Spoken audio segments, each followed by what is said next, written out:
নমস্কার, আমি অনিকেত চট্টোপাধ্যায়। শুরু করছি নির্বাচনী পর্যালোচনা।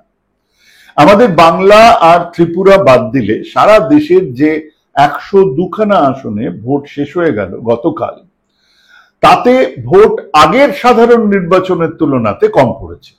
রাজস্থানে, বিহারে তো 10% বেশি কম ভোট পড়েছে। অনেকের মতে প্রচন্ড গরমের জন্য এই কম ভোট পড়েছে। তাদের মনেই নেই যে আগেও এই ভোট কনকনে শীতে হয়নি, গরমেই পড়েছিল। উত্তরাখণ্ডের 5টা আসনে, তামিলনাড়ুর 39টা আসনে ভোট শেষ। তার মানে প্রথম দফাতেই এই দুটো রাজ্যের সবকটা আসনেই মানুষের রায় ইভিএম এ কয়েদ হয়ে রয়ে গেল। খুলবে সেই 4 জুন। রাজস্থানে 12টা আসন, উত্তরপ্রদেশের 8টা আসন, বিহারের 4টে আসন, মধ্যপ্রদেশের 6টা আসন, মহারাষ্ট্রের 5টা আসন আর উত্তর পূর্বাঞ্চলের কিছু আসনে ভোট হল। আমাদের বাংলাতে তো হয়েছে। বড় হিংসার ঘটনা কিছু এসেছে মণিপুর থেকে, বাদবাকি কিছু জায়গাতে বিচ্ছিন্ন মারপিট, ধাক্কাধাক্কি ইত্যাদি। রাজস্থান, বিহার, মধ্যপ্রদেশে এমনকি মহারাষ্ট্র কম ভোট পড়েছে। হতে পারে মানুষের এই নির্বাচন নিয়ে তেমন কোনো উৎসাহ নেই। তারা মনে করছেন ইটস আ ডান ডিল, আয়েগা তো মোদি হি। এমনটা হতে পারে যে মানুষ ক্লান্ত, ভোট দিয়েই বা কি হবে এটা ভাবছেন। এমনটাও হতে পারে যে বদলের বিশেষ কোনো তাগিদই নেই, যেমন আছে তেমন থাক গোছের একটা মানসিকতা।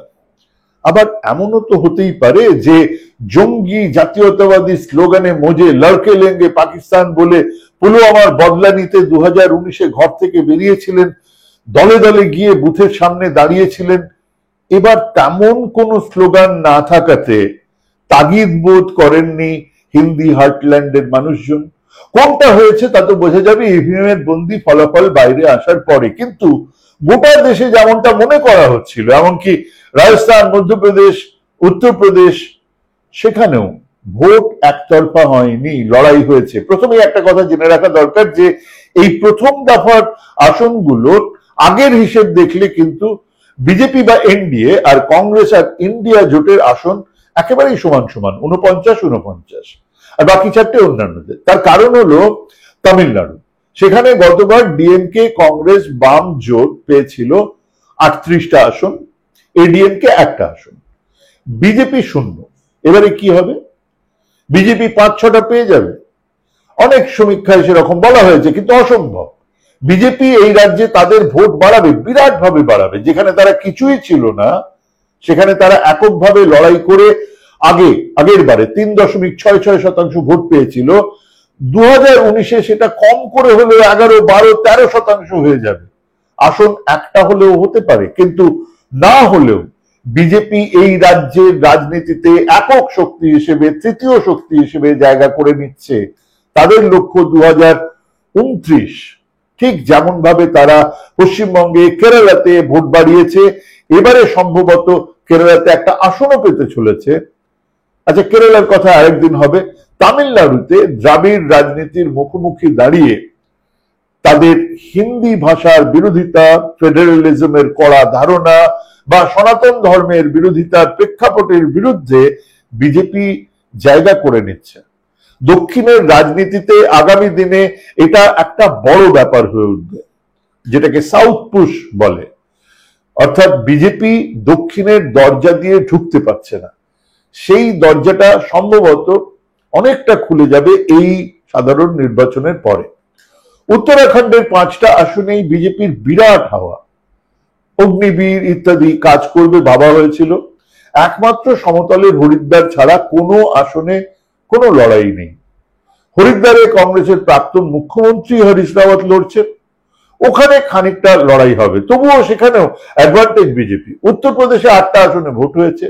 2019-এ বিজেপির 4টে ছিল, 3টে বিএসপির, 1টা ছিল সমাজবাদী দলের।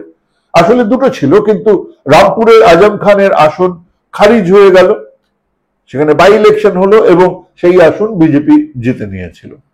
এবারে রামপুরে আজম খানের ইচ্ছে মতন ক্যান্ডিডেট দেওয়া হয়নি, এসপি দেয়নি। অখিলেশের সঙ্গে এমনিতেই আজম খানের একটা বিরোধিতা, পুরনো বিরোধিতা আছে। কাজেই ওই আসনে কি হবে সেটা দেখার। কিন্তু নাগিনাতে, যেখানে আগে বিএসপি জিতত, সেখানে ভীম আর্মির চন্দ্রশেখর আজাদ দাঁড়িয়েছেন। উনি ইন্ডিয়া জোটে প্রার্থী হলে নিশ্চয়ই জিততেন, কিন্তু এসপি এখানে প্রার্থী দিয়েছে। এই 8টা আসনেই বিএসপি প্রার্থী দিয়েছে, কিন্তু তাদের ভোট কমতে কমতে এখন তলানিতে। আর ওদিকে আরএলডির জয়ন্ত চৌধুরী এখন বিজেপির সঙ্গে, কাজেই জাট ভোট, চরণ সিং এর একটা লিগেসি, সেগুলো বিজেপি সেই সুবিধাটা পাবে। এখানে কিন্তু বিজেপি কম করে হলেও একটা আসন বেশি জিতবে। রাজস্থানে 25টার মধ্যে 12টাতে ভোট, গতবারে 25টার মধ্যে 24টা ছিল এনডিএর কাছে, 24টা বিজেপির, আর একটা রাষ্ট্রীয় লোকতান্ত্রিক পার্টি। দলের নাম বললে অবশ্য কেউ চিনবেন না, হনুমান বেরিওয়ালের দল বললে সবাই চেন তাদের কাছে। তো সেই হনুমান বেরিওয়াল এবারে কিন্তু ওই এনডিএ জোট ছেড়ে কংগ্রেসের জোটের হয়ে, মানে ইন্ডিয়া জোটের হয়ে লড়াই করছে। কাজেই নগর আসন এনডিএ এর হাতছাড়া হতেই পারে, অর্থাৎ 25 থেকে একটা গেল। আর একটা আসন নিয়ে দারুণ চর্চা চলছে, সিকার। এখানে সিপিআইএম এর প্রার্থী আমরা রাম, ইন্ডিয়া জোটেরও প্রার্থী এখানে জোট হয়েছে। এই আসনের সাট্টা রেট 30 পয়সা চলছে। তার মানে বাজার বলছে আমরা রাম জিতে গেলেও জিতে যেতে পারেন, তার মানে মরু রাজ্যে আবার লাল ঝান্ডা উঠবে। লড়াই হচ্ছে ঝুনুঝুনু, যেখান থেকে একদা আমাদের প্রাক্তন রাজ্যপাল ধনকর সাহেব জিতেছিলেন। লড়াই হচ্ছে চুরুতে, ইন্টারেস্টিং। ওখানে বিজেপির দুবারের এমপি রাহুল কাসওয়া, ওনাকে টিকিট দেয়নি বিজেপি, না দেওয়ায় তিনি এসেছেন কংগ্রেসে, এসেই টিকিট পেয়েছেন এবং লড়ছেন। এই আসনে জোর লড়াই চলছে। দহসা আসনে গুজ্জার জাটদের সমর্থন আছে, রাজেশ পাইলট, সচিন পাইলটের জায়গা। কাজেই রাজস্থানে কিন্তু এবারে 25-এ 25 তো হবেই না, 3-4 খানা আসন বিজেপির হাতছাড়া হবেই। মধ্যপ্রদেশে 6টা আসনে ভোট হয়েছে, যে এলাকাকে মহাকৌশল বলে। এখানে 2019-এ 5টা আসনে বিজেপি জিতেছে, 5টায়, আর একটাতে কংগ্রেস। সেই আসন হলো ছিন্দওয়ারা, কমলনাথের আসন। গতবারেই ওনার পুত্র নকুলনাথ জিতেছিল, এবারেও তিনি প্রার্থী। সম্ভবত মন্ডলা আর একটা আসনেও লড়াই হতে পারে, অর্থাৎ 6টার মধ্যে 2টোতে লড়াই হচ্ছে, একটা কংগ্রেস জিতবেই।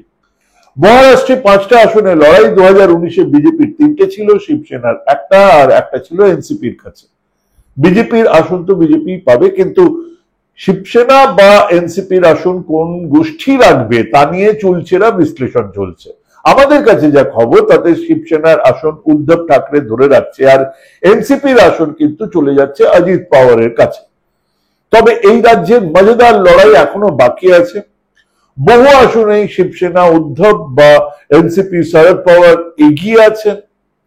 বিহারে 4টে আসনে ভোট হয়েছে, এর মধ্যে 2019-এ 2টো ছিল বিজেপির হাতে, গয়ার আসন হাম পার্টির হাতে, জিতন রাম মাঞ্ঝির হাতে, আর জমুই ছিল জেডিইউর হাতে।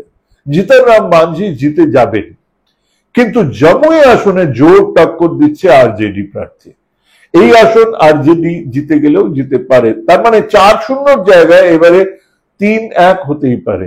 4টে আসনে লড়ছে কিন্তু আরজেডি, আর আরজেডি প্রচারে মানুষ সাড়া দিচ্ছে, জনসভাতে ভিড় উপচে পড়ছে, আমরা দেখতে পাচ্ছি। এবং যে আসনগুলো জেডিইউ লড়ছে, সেই আসনগুলোতেই প্রায় সব কটাতে মুখোমুখি দাঁড়িয়েছে আরজেডি, এবং তারা বেশ কয়েকটা আসন ছিনিয়ে নেবে। 102 আসনের নির্বাচন শেষ। এখানে 49-49 ছিল, যা 43-55 বা 42-56 হতে চলেছে। অর্থাৎ বিজেপি 6 থেকে 7 খানা আসন হারাতে চলেছে প্রথম দফায়। বাংলার কথা মাথায় রাখুন, গতবারই জানিয়েছিলাম বাংলাতে 3-0 জায়গায় খেলা এখন 1-2 হয়ে গেছে। যারা দেখেননি গতকালের অনুষ্ঠান, তাদের জন্য ডেসক্রিপশন বক্সে লিংক দিয়ে দিলাম। কাজেই it's still not a done deal, picture अभी বাকি হ্যায়। 370-400 তো ভুলেই যান। আপনাদের মতামত জানান, চ্যানেল শেয়ার আর সাবস্ক্রাইব করুন, আর দেখতে থাকুন বাংলা বাজার। নমস্কার।